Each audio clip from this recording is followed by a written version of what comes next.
Eastern front ये world war 2 का वो जहन्नम था जहां हर दिन सर्वाइव करना एक करिश्मा ही होता था। लेकिन इस खून जुआ देने वाली सर्दी में एक नाम धीरे धीरे लेजेंड बन रहा था और इस लेजेंड का नाम था ओटो कैरियस।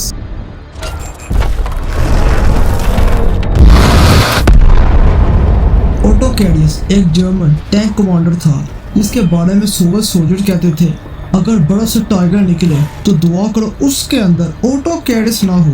उसने नामुमकिन बैटल सर्वाइव की, दर्जनों एनिमी टैंकों को राकों राख किया और एक ऐसी वॉर देखी जहां इंसान खड़े खड़े बर्फ बन जाता है, जहां एक एक सेकंड मौत होती थी, जहां मौत का कुछ पता नहीं था। लेकिन असल सवाल ये है, क्या ओटो कैरियस वाकई एक बैटलफील्ड जीनियस था या सिर्फ एक और नाम जो तरीके अंधेरों में हमेशा के लिए खो गया? तो दोस्तों आज हम देखेंगे the ghost of eastern front, Otto कैरियस।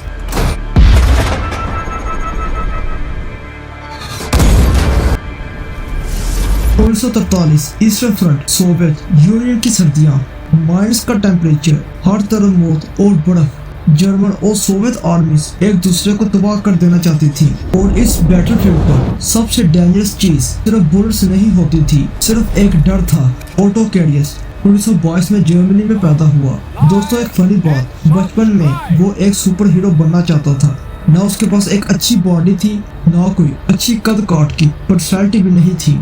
आम सा जवान सा लड़का था। यह लड़का वॉर के दौरान आर्मी में ज्वाइन कर गया, लेकिन जल्दी ही बैटलफील्ड ने उसे मुकम्मल तौर पर चेंज कर दिया। जब कैरियस ने ईस्टर्न फ्रंट देखा तो उसे समझ आया कि बुक्स और हकीकत में बहुत ज्यादा फर्क है। धमाके, जलते हुए गांव और मरे हुए सोल्जर की लाशें और बार बार सोवियत काउंटर अटैक। फिर ओटो कैरियस को जर्मनी की सबसे खतरनाक मशीन मिली। उस मशीन का नाम था टाइगर टैंक। दोस्तों उस वक्त टाइगर टैंक को बैटलफील्ड का मॉन्स्टर माना जाता था। हैवी आर्मर, मैसिव ट्रैक्स और इसकी deadly 88 mm gun. American German tanks अक्सर टाइगर के सामने बहुत कमजोर से नजर आते थे। इवन के दोस्तों सोवियत T-34 टैंक्स भी फासले पर डिस्ट्रॉय करने में बहुत ज्यादा स्ट्रगल्स करते थे। लेकिन ओटो कैरियस का ये मानना था कि टैंक सिर्फ एक मशीन है, उस मशीन को अच्छा इस्तेमाल सिर्फ एक अच्छा क्रू कर सकता है। ईस्टर्न फ्रंट पर सिर्फ दुश्मन से बचना काफी नहीं था, सर्द मौसम सबसे खतरनाक कातल था और बार बार सप्लाई लाइन्स का कट जाना, बार बार एयर अटैक्स, आर्टिलरी के शॉट्स और माइंस, मौत हर जगह थी। लेकिन दोस्तों ओटो कैरियस दूसरे कमांडर से बहुत ज्यादा मुख्तलिफ था। वो बगैर जरूरत हीरोइक एक्शन से बचता था, वो सब्र करता था, ऑब्जर्वेशन करता था, परफेक्ट मूव का वेट करता था। एक लड़ाई में ओटो और उसका टाइगर क्रू पास वाले जंगल में दुश्मन का इंतजार कर रहे थे। हर तरफ बर्फ गिर रही थी, विजिबिलिटी भी काफी लो थी। फिर दूर से उन्हें टैंक्स नजर आते हैं, वो थे सोवियत T-34 टैंक्स। कैरियस ने दूरबीन उठाई, रेंज कैलकुलेट की और बड़े पुरस्कून लहजे से इसने बोला फायर। फिर अचानक बूम,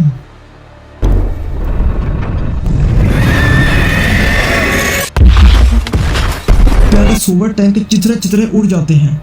दोस्तों बाकी सोवियत क्रू बहुत ज्यादा पैनिक में आ जाते हैं। उन्हें समझ ही नहीं आ रहा था कि अटैक आखिर कहां से हो रहा है। टाइगर टैंक दरख्तों और बर्फ के दरमियान छुपा हुआ था और ओटो ने एक एक करके तमाम टैंकों के चितरे चितरे उड़ा दिए। दोस्तों ईस्टर्न फ्रंट पर टाइगर टैंक साइकोलॉजिकल वेपन बन चुका था। अक्सर सोवियत सोल्जर्स कहते थे टाइगर टैंक की आवाज सुनते ही धड़कन की तेज सी हो जाती है, लेकिन हकीकत दोस्तों मूवीज जैसी नहीं होती। कैरियस ने भी कुछ काफी मिस्टेक्स की। बहुत बार उसका भी टैंक हिट होता था और इसके कई क्रू मेंबर्स मारे भी जाते थे। हर बार लड़ाई से बचना गारंटी नहीं होता था। दोस्तों एक मशहूर बैटल को बात करते हैं, 1944 द नार्वा फ्रंट। सूरत हाल कुछ ब्रूटल सी हो जाती है। सोवियत यूनियन ने मैसिव अटैक लॉन्च कर दिया था। जर्मनी आहिस्ता आहिस्ता पीछे हट रहा था। एक लड़ाई के दौरान कैरियस की यूनिट बहुत ज्यादा तादाद में कम थी और सोवियत सोल्जर्स बहुत ज्यादा थे। सोवियत टैंक्स हर डायरेक्शन से आ रहे थे, लेकिन कैरियस पीछे नहीं हटा। टाइगर टैंक डिफेंसिव पोजीशन में हाइड हो चुका, बड़े पुरस्कून तरीके से टैंकों को तबाह करता रहा। एक शॉट, दूसरा शॉट, फिर तीसरा शॉट, ऐसे करते करते इसने बहुत ज्यादा टैंकों को तबाह किया और स्नोफील्ड जलते हुए टैंकों से बढ़ने लगा। लेकिन कैरियस बैटल मशीन नहीं था।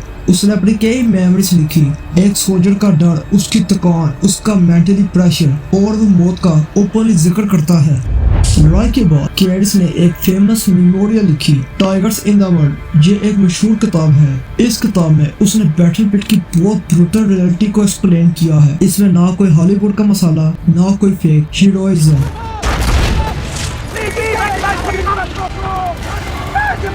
सिर्फ सर्वाइवल यानी बचना बताया गया। और एक बैटल में कैडिस बहुत बुरी तरह इंजर्ड हो चुका था। उसके जिस्म में कई बुलेट्स लगी थी। कुछ मोमेंट्स के लिए ऐसा लग रहा था कि कैडिस तो गया, लेकिन दोस्तों कहानी यहाँ खत्म नहीं होती।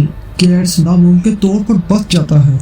ये चीज उसके बहुत से करीबी दोस्तों को शॉक कर देती है। 1945 तक जर्मनी कोलैप्स के एज पर था। टैंकों का तेल ऑलमोस्ट खत्म हो चुका था। अलाइड एयर फोर्स स्काई पर डोमिनेट कर रहे थे। टाइगर टैंक ताकतवर जरूर था, लेकिन अब लड़ाई जर्मनी के हाथ से निकल चुकी थी। हर का लड़ाई खत्म हो जाती है। लाखों लोग मारे जाते हैं। पूरे के पूरे शहर बर्बाद हो जाते हैं और यूरोप हमेशा के लिए चेंज हो जाता है। सरेंडर के बाद कैड्स ने पीसफुल लाइफ चूज की। लड़ाई के बाद वो फार्मासिस्ट बना। मैं भी दोस्तों by the way medical profession से ही ताल्लुक रखता हूँ। एक ऐसा आदमी जो कभी बैटलफील्ड पर टाइगर टैंक कमांड करता था। उस टाइम वो मेडिसिन सेल करता था। ओटो कैडिस की स्टोरी सिर्फ एक टैंक एज की स्टोरी नहीं थी, यह सर्वाइवल की स्टोरी थी, डर की कहानी और लड़ाई की खौफनाक हकीकत। ईस्टर्न फ्रंट पर अभी भी बहुत से नामालूम सोल्जर्स हमेशा के लिए सो रहे हैं, लेकिन कैडिस का नाम हमेशा के लिए गूंजता है। ओटो कैडिस, the coast of the eastern front. अगर आपको दोस्तों मेरी ये डॉक्यूमेंट्री अच्छी लगी तो मेरे चैनल को जरूर सब्सक्राइब कीजिएगा, ताकि यहाँ मैं इस तरह का वीडियो कंटेंट आपके सामने पेश करता रहूँ।